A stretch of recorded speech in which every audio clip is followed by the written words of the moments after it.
नमस्कार। उद्योग हकीकत के खास कार्यक्रम में आप सभी का स्वागत है। मैं हूं आपके साथ भूमिका और उद्योग हकीकत के प्रधान संपादक कमलेश गुप्ता जी हमारे साथ मौजूद हैं। सर, बहुत बहुत स्वागत है आपका। सर, मोदी सरकार ने उनके फर्म्स और उनकी बिजनेस एंटिटीज प्राइवेट करने का फैसला लिया है काफी टाइम पहले, और वो धीरे धीरे करके काफी सेक्टर्स को प्राइवेट हाथों में सौंप भी रही हैं। क्या कहेंगे सर आप इस पर? नहीं, अभी तो वित्त मंत्री जी ने कहा है कि हम उसको मतलब पहले तो बेचने का चल रहा था कि लोगों का जो शिकायत थी कि बेच रहे हैं, तो उनका मतलब बेच नहीं है, हम लीज रेंट पे दे रहे हैं, लीज पे दे रहे हैं। और 4 साल में इसमें करीब 6 लाख करोड़ रुपए प्रॉफिट आएगा लीज से। लेकिन उसमें हमारा ये कहना है कि लीज पे देने से अच्छा तो बेच ही देना चाहिए, क्योंकि कोई भी चीज़ बना के जब लीज पे देते हैं तो उसका लोग पूरी तरह से शोषण कर लेते हैं। पूरा उसका जो भी इस मशीन से जितना प्रोडक्शन निकल सकता है विदाउट मेंटेनेंस, मतलब मेंटेनेंस उतना ही करेंगे वो जो सिर्फ मेंटेनेंस होगा। अगर नया पार्ट डालना होगा तो वो अपने आदमी से कहेंगे भाई इसको अभी चलाओ ऐसी, क्योंकि उनको 4 साल बाद छोड़ देना है वो, तो उसको वो एकदम कबाड़ कर देंगे इंडस्ट्री को जो भी है।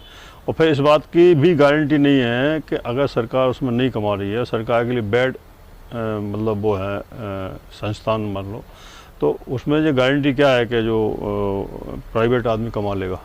जैसे कि अभी अडानी की रिपोर्ट आई है कि एयरपोर्ट पे उनको करीब 1500 करोड़ रुपए का घाटा हुआ है एयरपोर्ट से। तो अब वो सरकार से मदद मांग रहे हैं कि साहब वो सरकार से मदद करे, हमको सैलरी बांटने के लिए पैसे नहीं है। तो मतलब सर सरकार से लेकर उसका यूज नहीं, बैंकों से भी पैसा ले लिया, अब सरकार उसमें मदद करे। सरकार को मदद करनी होती तो फिर वो सरकार तुम्हें देती क्यों? इसलिए तो तुमको दिया है कि भाई हम नहीं चला पा रहे, हमारे आदमी हमारे हिसाब से नहीं चलते, भ्रष्ट हैं, प्रॉफिट नहीं हो पा रहा है, शायद प्राइवेट लोग इजीली चला पाए उस चीज को, इसीलिए वो। लेकिन वो सक्सेस नहीं है ना। अभी जो दिए इनने वो कहाँ सक्सेस हैं? अभी जितना एयरपोर्ट बेंगलोर का है, यहाँ का बॉम्बे का है, उसमें सब में लॉस आ रहा। जितनी कंपनियाँ, 3 कंपनियाँ हैं, तीनों कंपनियों को लॉस है करीब 1500 करोड़ रुपए का एक साल का। अभी एक ही साल हुआ लेंगे तो 1500 करोड़ लॉस है। तो उसमें ये कैसे मान लिया जाए कि BSNL इनको प्रॉफिट करा देगा? बिल्कुल। या जैसे कि अभी एयरटेल को पिछले साल 2021 में 15,000 करोड़ रुपए का लॉस, 15,000 करोड़। इस साल अभी 4 महीने में मतलब वो लॉस और बढ़ता जा रहा है। तो जब एयरटेल प्राइवेट कंपनी है वो नहीं कमा पा रही, तो उस एयरटेल को हम लेके, मतलब एयरटेल तो चलो प्राइवेट है, वो जब नहीं कमा पा रही तो फिर BSNL को कैसे कमाई होगी? कोई दूसरा कौन लेगा उसे? एयरटेल वाले जैसा आदमी लेगा। इनकी भरपाई कौन करता है? अगर सपोज सरकार से ये प्राइवेट के पास चली भी जाए और उसके बाद भी, उसका दोहन होने के बाद भी वो कमा नहीं पाए, तो उसकी भरपाई कौन करेगा? तो वो फिर उसमें आ जाएगा, और डेड इन्वेस्टमेंट में आ जाएगा आने वाले टाइम में, कि वो फ्री है, ख़त्म। जैसे आज की इंडस्ट्री है 20%, 40% बंद हो जाती हैं, 60% बंद हो जाए तो कौन खरीदता? वो तो बैड इन्वेस्टमेंट, जगह फालतू पड़ी रहती, उनके वो लीज रेंट बढ़ते रहते हैं। सर ऐसे बहुत सारे फर्म होंगे ना जो चल नहीं पाए हों? बहुत हैं ऐसे तो सारे हैं। अभी यहाँ पे मुख्यमंत्री जी बालाघाट में वो ला रहे हैं नया इंडस्ट्रियल हब, उसमें 4000 करोड़ रुपए का इन्वेस्टमेंट बताया उनने, जिसमें उनका कहना 7000 लोगों को काम मिलेगा। 4000 करोड़ के इन्वेस्टमेंट में 7,000 लोगों को काम मिलेगा, मतलब 1 करोड़ पे 2.25 आदमी या 2 आदमी मान लो, तो 1 करोड़ पे 2 आदमी का काम। 1 करोड़ पे तो आप अगर 10 लोगों को लोन दे दो तो उसमें 50 आदमी का काम हो जाएगा, 50 आदमी। और फिर वहाँ पे बालाघाट में ऑलरेडी 200 चीनी मिल बंद पड़ी है, ऑलरेडी वहाँ 40 पोहा उद्योग बंद पड़े हैं। तो उनकी ज़मीन को ना कवर करके तुम नई ज़मीनें जो है एक्वायर कर रहे हैं। नई ज़मीनें मीन्स के जैसे आज किसानों की ज़मीन एक्वायर कर रहे हैं, आप जंगल की ज़मीन एक्वायर कर रहे हैं, हरियाली ख़त्म कर रहे हैं, पानी के सोर्स ख़त्म कर रहे हैं, तो उसकी ज़रूरत नहीं है। मेरा इतना ही कहना है कि अगर आपको जो उद्योग नहीं चल रहे हैं तो प्राइवेट भी नहीं चल रहा है, सरकारी भी नहीं चल रहा है। बिल्कुल सही बात। ऐसा कुछ नहीं है, यहाँ बड़े प्लांट भी बंद होते हैं जो प्राइवेट में, भूषण स्टील देख लो या ये अपने JP एसोसिएट देख लो, मतलब काफ़ी क्या, मेरे हिसाब से अगर सबसे ज़्यादा बैंकों को का फट्टा लगाया है। उसके बावजूद भी तो सरकार के पास अगर कुछ फर्म्स नहीं चल पा रही, लेकिन सरकार तब भी हर बार कोई नई घोषणा करती है, कितनी एंटिटीज वापस आएंगी, इतनी फर्म्स, इतनी इंडस्ट्रीज डाली जाएंगी। अगर ये सब आएंगी तो फिर अगर ये सब आएगा तो इतना लोन कहाँ से बढ़ता जा रहा? आज की तारीख में सरकार को 2024 तक 25 लाख 25 लाख करोड़ का पैसा वर्ल्ड बैंक का वापस करना है। अभी 2022 में वापस करना है, 2023 में और 2024 में, कुल मिला के 24 या 25 लाख करोड़ रुपए वर्ल्ड बैंक के वापस करना है। अब वो सरकार में तो है नहीं। अच्छा, वर्ल्ड बैंक का जो पैसा है, अब या तो ये और लोन लेके उसको वापस करें या और लोन लेके ब्याज भरें, किस्त भरें। ऑलरेडी इतना लोन है। हाँ, तो सब हर स्टेट पे है, स्टेट सरकार पे है, केंद्र सरकार पे है, लेकिन फिर भी हमारे यहाँ 5 किलो गेहूं का लिए मजबूर हैं लोग। पेट्रोल से, डीजल से अभी सरकार ने 22 लाख करोड़ रुपए कमाए हैं। बिल्कुल सर। 3-4 साल में। इसी साल में ही जो है करीब 300 करोड़ रुपए इसी साल में कमाए हैं। तो वो पैसा कहाँ जा रहा था, उसका क्या है? आज एक गरीब आदमी या एक आम आदमी बेरोजगारी में, पेट्रोल नहीं, कैसे पेट्रोल 110 रुपये लीटर क्या होता है? यही सरकार जब विपक्ष में बैठती थी तो कितने हाहा करते थे, स्मृति ईरानी सिलेंडर सर पर रख के चलती थी कि 350 सिलेंडर था उस समय, आज 900 का सिलेंडर 850 का है। तो अब कोई नहीं, चुप है, सब चुप हैं। बड़े बड़े नामदेव बाबा, अन्ना हजारे, कोई आंदोलन नहीं कर रहा है, इसलिए कि उनको समझा दिया गया। अन्ना हजारे आंदोलन पे आ रहे थे, उनकी डेट तय हो गई थी दिल्ली में बैठने की, लेकिन वहाँ का मुख्यमंत्री गया बम्बई का बीजेपी का, और उनको समझा गया कि दोस्त साहब वो दौर दूसरा था, ये दौर दूसरा है, इस दौर में आप चले जाओगे लेकिन कोई सुनेगा नहीं। तो वो ठीक है, उन्होंने अरे ठीक है अब ये नहीं करें, क्यों? अब किसान देख लो 9 महीने से बैठे ही है ना, कौन सुन रहा? तो इस समय आंदोलन का तो कोई मात है नहीं। सर, वित्त मंत्री निर्मला सीतारमण जी ने कहा है कि सरकार का काम है देश चलाना और उद्योग चलाना नहीं। तो क्या देश पूरी तरह से चल पा रहा है सर? सरकार देखो, इंडिया है, इंडिया जैसे चलती है चल रही है, सरकार का इसमें कोई ज़्यादा रोल होता नहीं। इंडिया संतोषी जीव है। इंडिया में ज़्यादा जो व्यक्ति हैं, अगर उनके पास 2 व्हीकल है और उनको सुबह सब्जी रोटी मिल जाती है और शाम को मिल जाती है, तो वो अपने आप में सुखी है। तो देश हमारा जो है वो बहुत संतुष्ट है। यहाँ कोई ऐसा नहीं है कि अब विदेशों जैसा हो कि सब 15 दिन कमाया, 15 दिन बर्गर खा रहे, ये खा रहे, वो खा रहे। कितने लोग हैं जो खर्च करते हैं, आप बताओ। आज जो मंदी है, जो व्यापारों में मंदी आई है, जो खाने पीने की चीज़ों में, रेस्टोरेंट में जो सिलेक्ट आया है, वो उसी वजह से तो आया है कि लोगों के पास पैसा नहीं है। तो दूसरी चीज़ है कि नकलीपन इतना है इंडिया में कि अपने यहाँ पता ही नहीं चलता कि होटल में खाना खाने जा रहे तो बीमार नहीं पड़ जाए। हम किसी चाट पे खाना, आज चाट वाट ये सब बिकना बहुत कम हो गए, बहुत कम हो गए। मतलब समझ लो 25% सेल देगी लोगों की। पहली बात तो लोगों में पैसा नहीं है। अब सरकार जब 500 रुपये महीना देगी तो 500 महीने में कोई बाहर का खाना थोड़ी खा पाएगा।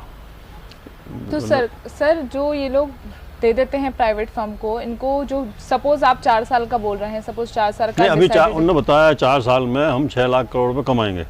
तो जो 6 लाख, अच्छा ओके, इन्होंने ये बताई 4 साल का हम अभी 4 साल के लिए देंगे। अगर रेलवे है, एयरपोर्ट हैं, पावर प्लांट हैं, जैसे कि वेयर हाउसेज हैं, तो ये सब इनको देने के बाद हम 6 लाख करोड़ रुपए कमाएंगे 4 साल में। तो आगे फिर क्या होगा वो अलग है, भाई तो 4 साल के लिए बोला। तो मतलब सर फिर उस फर्म के साथ क्या हो रहा है, मुनाफा? नहीं, तो उससे जो होगा कि अगर आपने BSNL दिया किसी को, इतने टावर हैं, ये हैं, वो हैं, मान लो जो 6 लाख करोड़ रुपये वो कह रहे हैं, तो 1 लाख करोड़ में BSNL दिया, तो अब वो BSNL को पूरा निचोड़ेंगे प्राइवेट कंपनियां। तो एक पैसा नहीं लगाएंगे, टावर में पेंट भी नहीं कराएंगे, वो ऐसे ही चलाएंगे खींच के, और उससे पैसा कमाएंगे। कुछ पैसा वो अपना छिपाएंगे, कुछ दिखाएंगे कहाँ सब्जेक्ट कमाई हुई, बाद में पता लगे वो घाटे में चले गए। तो सरकार को कुछ मिलने वाला नहीं है, सब फेलुअर है, ये सब चीज़ें फेलुअर है। प्राइवेट में देने से अभी कुछ नहीं, लागत उनकी इतनी है कि वो ब्याज ही नहीं निकलेगा, ब्याज ही नहीं निकलेगा भाई। और फिर उसको चलाने के लिए प्राइवेट लोग लोन तो बैंक से ही लेंगे ना। और प्राइवेट लोग कोई भगवान है क्या? कोई कंप्यूटर है उनके दिमाग में कि साहब वो सब चला ले जाएंगे? भाई अगर उसमें इतने बड़े बड़े अधिकारी हमारे बैठे हैं, तो पहले तो तुमने उसको जियो को देख के मरवा दिया। भाई आज अगर जियो नहीं आता तो BSNL और जो अपने चले ही रहते, क्या जरूरत थी? भाई आपने खुद कंपटीशन कराया, जियो ने कहा, जियो ने कहा हम 3 महीने फ्री दे रहे डाटा पे। आप तो आज क्या हालत हो गई? आज 300 रुपये महीने में आप मोबाइल पूरी दुनिया देख सकते, 300-400 महीने, इससे ज़्यादा थोड़ी लगता। हम जैसे व्यापारी बिजनेसमैनों के बिल मुश्किल 400-500 बिल आता है, जबकि हम एक टाइम में 90-90 हज़ार बिल भरते थे 2 महीने का, टेलीफोन का, STD का। तो आज इस कंपटीशन में ला के खड़ा कर दिया कि कैसे वो अपना सर्वाइव कर ही नहीं सकते। भाई आज 300 रुपये मोबाइल टावर देना ठीक है, सस्ता है पब्लिक के लिए, ठीक है, लेकिन वो कंपनियां तो डूबेंगी ना। जिनने उम्मीद की थी कि हम 16 रुपये पर मिनट लेंगे। मतलब सर खुद को ही घाटे में किया है अब। नहीं तो कंपटीशन होगा तो घाटा तो होगा ही बिल्कुल। भाई। आज जिस समय मोबाइल आया था उस समय 16 रुपये 1 मिनट का चार्ज था इनकमिंग का और 16 रुपये था आउटगोइंग का। तो उस समय जो कंपनियां थी जो आरपीजी थी एक और जो भी थी तो वो इसलिए सोच के आई थी, वो तो हट गई कब की लाइन से। जैसे ही अनिल अंबानी आए उनने बिल्कुल बांट दिया, राजन भारती आए एयरटेल वाले उनने बांट दिया। तो एक्चुअल में इस देश में ये होना चाहिए कि भाई ठीक है एक लिमिट होनी चाहिए। ये नहीं कि अब हमारे बगल में हमारी दुकान हमारे बगल में एक और बैठा लो तो पता लगेगा वो उसका जो बिल्कुल ही नहीं चल पाएगा, खर्चा ही नहीं निकलेगा। खर्चा ही निकलेगा तो पैसा डूबेगा, जिसका डूबेगा सरकार का डूबेगा। भाई अगर बैंक है तो सरकार का है, प्राइवेट बैंक है तो भी देश का पैसा है तो पैसा देश का ही ना। सर अगर 4 साल बाद सपोज प्राइवेट वाले फर्म वापस करते बिकॉज उनका क्योंकि लीज अब उनकी खत्म होने वाली है तो उसका मेंटेनेंस भी क्या फिर सरकार ही उठाती है? वो कुछ नहीं होगा, ये अभी सिर्फ एक हवाई है जो उनके सरकार के पास नज़दीक जो प्राइवेट लोग हैं उद्योगपति जो नज़दीक हैं जो उनसे बात करते हैं जो उन्हें समझाते हैं वो ये समझा रहे हैं कि देखो हमारा उद्योग कितना बढ़िया चल रहा। कैसे कि अडानी जी हैं तो अभी उनकी जो प्रॉफिट आई है लॉकडाउन में वो 300% ग्रोथ हुई है और जबकि हम जैसे लोगों में मीडियम मध्यम वर्ग तो मतलब 300% नीचे आ गया। बिल्कुल तो वो उनको उनके साथ वही लोग हैं जो आसमान में हैं। मतलब सर सिर्फ आगे बढ़ने वाले ही आगे बढ़ रहे हैं, बढ़ नहीं रहे हैं। वो उनके साथ नाम चल रहा है। एक वो किसी भी बढ़ रहे हैं तो जब पता लगेगा 10 साल बाद उनकी क्या पोजीशन होगी जी। आज जो बढ़ रहे थे अनिल अंबानी जी बढ़ रहे थे 2 लाख करोड़ रुपए उनने कर्जा उठा लिया और वो पैसा आज नहीं दे पा रहे, डिफ़ॉल्ट हो गए। तो बढ़ ही तो रहे थे, सबको तो यही दिख रहा है अनिल अंबानी तो मुकेश अंबानी से आगे निकल जाएगा। लेकिन ऐसे कैसे निकल जाएगा भाई? ग्रोथ के लिए आपने रिलायंस का मोबाइल आया था आरकॉम के बाद अगर जियो आ गया तो आरकॉम को तो मिट नहीं था। बिल्कुल बिल्कुल सही, क्योंकि जियो सक्षम है। अब भी ये तो मोनोपोली वाला काम है, जितने बड़े लोग सर हैं। आज ये लोग कुछ दे रहे हैं उसके बाद तुरंत नया कंपटीशन आ जाएगा, वो कुछ और अच्छा देगा।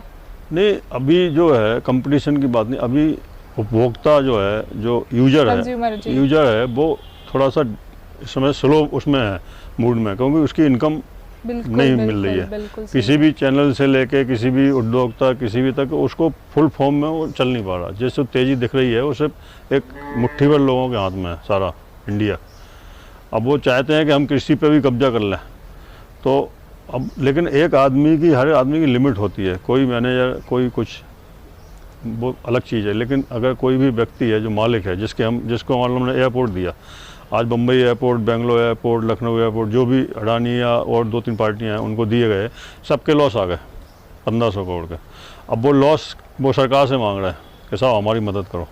अरे सरकार क्यों मदद करे भैया? सरकार ने तुमको दे दिया वो चीज़ और तुमने अपने बोली से लिया, कोई ज़बरदस्ती आपके मुंह में डाला नहीं है। वो आपने बोली लगाई, बिड पे आपको दिया गया। अब तुम कह रहे घाटा तो होना ही है, वो तो घाटा था ही उसमें, पहले भी था आज भी था। भाई घाटा तो इसलिए होना है कि एयरपोर्ट पे कितने लोग हैं जो एयरपोर्ट की चीज़ें खाते हैं, कितने लोग हैं। हम दिल्ली में मुंबई में देखते हैं कि जो इनने बार खुलवा दिए सब जगह, तो 800 रुपये से कम में 30 ग्राम का कोई पैक नहीं है। कौन पिएगा? हमारे इंडियन 3 पैक 4 पैक पीने वाले लोग फुल साइज़ के, और वो तो हमें पता लगे 8,000 की दारू पी गए वहाँ बैठ के। तो ऐसे तो पैसे सबके पास होते नहीं। या आप एक चीज़ पिज़्ज़ा कोई ले लो या कोई सैंडविच ले लो 150, 200, 150, इसका मतलब तो सरकार बिकेगा नहीं। प्राइवेट के पास भी जाने के बाद भी कोई गारंटी नहीं है कि बिजनेस फर्म चले जब तक देश समृद्ध नहीं है। जैसे सर देश तो समृद्ध है लेकिन नहीं सिर्फ कागजों पर नहीं, सब कर्जे में है, कोई समृद्ध नहीं। आज मध्य प्रदेश सरकार पर देख लो 250 करोड़ का कर्जा, 247 करोड़ का 247 लाख करोड़ का कर्जा। तो संपन्न थोड़ी कहते से। इसके बाद भी आदमी के पास धंधा नहीं है, काम नहीं है। आप कह रहे हैं रेडी वालों को 10,000 देंगे, अरे रेडी वालों को 10,000 दोगे, लेकिन रेडी वालों पे कोई आएगा खाने जब तो वो रेडी वाले टिकेंगे नहीं। तो 10,000 तो 1 महीना खा जाएंगे वो। जी, उनके ही परिवार है। बात वो नहीं, बात यह है कि आपको पैसे को सर्कुलेशन में आना पड़ेगा। सबको व्यापार, सबको रोजगार, सबके काम धंधे, और आम आदमी के हाथ में पैसा जी। वो जब आएगा खर्च करेगा तो ही आगे वो साइकिल घूमेगी। पैसा है, कुछ लोगों के पास इतना पैसा है कि वो उसे संभाल नहीं पा रहा है, और कुछ लोगों के पास 100-200 रुपये की भी प्रॉब्लम है। तो जब तक देश में थोड़ी सी वो आएगी कि छोटा आदमी को 10,000 रुपये, 15,000 रुपये उसकी जेब में आएंगे, किसी भी तरह आए, चाहे वो फैक्ट्री में काम करे चाहे कहीं करे, तो ही इसका इकोनॉमी बढ़ेगी, तो ही रोजगार बढ़ेंगे। अब देते रहो रेडी वालों को 1000 दे दिए, फिर 5000 दे दो, तो क्या होता है उससे? जब कोई उनकी चाट पकौड़ी नहीं खाएगा तो रेडी वाले शाम को अपना वापस ले जाएंगे, तो फेंकना पड़ेगा उन्हें, फेंकना ही पड़ेगा, वो लॉस अलग। बस कोई फूड की चीज़ है अगर आपने बना के रख ली तो ठंडी तो कोई खाएगा नहीं। तो मतलब उसका जो है कि भाई आप प्राइवेटकरण कर लो, कुछ भी कर लो, प्राइवेटकरण का मतलब यही है खाली कि वो प्लांट से वो खुद कमा लेगा जी, उससे वो खुद कमा लेगा और उसका सिस्टम सही कर लेगा, लेकिन सरकार को उससे कुछ बचने वाला नहीं है। सरकार को तो वही दिखेगा, ऐसे एयरपोर्ट पर 1500 करोड़ लॉस हुआ, ऐसी आपका जो टेलीकॉम में, ऐसी पेट्रोलियम में, ऐसी सब में वो लॉस ही दिखाएंगे कि भैया वो तो लॉस है, सब कुछ नहीं हो सकता इसका, क्योंकि पहले से सफ़ेद हाथी पाल रखे हैं कि उनके खर्चे ही नहीं संभाल पाएंगे। और फिर इन लोगों के पास सैलरी क्या थोड़ी हुआ, सैलरी तो जो प्राइवेट लोग देते हैं, सरकारी लोगों से तो 5 गुनी सैलरी देते हैं। अगर कोई जिस पोस्ट पे 1 लाख रुपए में गवर्नमेंट के यहाँ है तो उसको प्राइवेट वाले 5 लाख देते हैं, और सारे अच्छे आदमी, सारे ईमानदार, प्राइवेट अस्पताल वाले सारे अच्छे डॉक्टर, स्कूल वाले, प्राइवेट स्कूल वाले, सरकारी स्कूलों से छांट के सारे अच्छे टीचर अपने यहाँ रखते हैं जी। तो जब सब कुछ प्राइवेटाइजेशन तो पहले से है ही ऑलरेडी, अब जो थोड़ा बहुत बचा है, अभी आम आदमी की जेब में क्या पैसा है कि कोई प्राइवेट स्कूल में बच्चे को पढ़ा ले? एक छोटे छोटे स्कूल मीडियम में 10,000 पर मंथ का, 10,000 पर मंथ का खर्चा है। अब अगर वो 10,000 स्कूल में दे देगा, फिर घर में खाएगा क्या, फिर तो इतना संभव नहीं है। सरकारी स्कूलों में ही मतलब जो हो सकता है कि भाई बच्चे पढ़ाएं, उसी में जो भी पढ़ाई है, मास्टर आए नहीं आए, जो भी है वो झेलना पड़ेगा। प्राइवेटकरण से देश का जो बढ़िया वो है चीज़ें हैं वो सब प्राइवेट में जाएंगी, तो प्राइवेट वाले उससे कमाएंगे, उसको कबाड़ा करके छोड़ देंगे कि साहब मेरी 5 साल की लीज थी, हम मैं आगे नहीं चला सकते, अब फिर बिड लगाओ। अब बिड लगाएं, प्लांट देखने जाएंगे, दूसरे लोग कहें इसमें तो बचा ही नहीं कुछ, इसमें तो हम आते ही साथ मेरे को इसमें लाखों करोड़ रुपए लगाने पड़ेंगे, मशीनों के पार्ट लाने पड़ेंगे, ये लाने पड़ेंगे, वो लाने, तो वो कौन आएगा? तो पूरा ये तो नया ही नया है, सब कुछ नया, स्टार्टिंग में सब हो जाएगा, क्योंकि अभी सरकार का जो भी एसेट्स है वो उसमें खजाना भरा हुआ है, वो खजाना लूट के वो अलग हो जाएंगे। अब उस समय कौन सी सरकार रहेगी, कौन सी नहीं रहेगी, कौन पूछ रहा? जी। चलिए सर, धन्यवाद हमसे बातचीत करने के लिए। इस कार्यक्रम में फिलहाल इतना ही। आप बने रहिए उद्योग हकीकत के साथ। नमस्कार।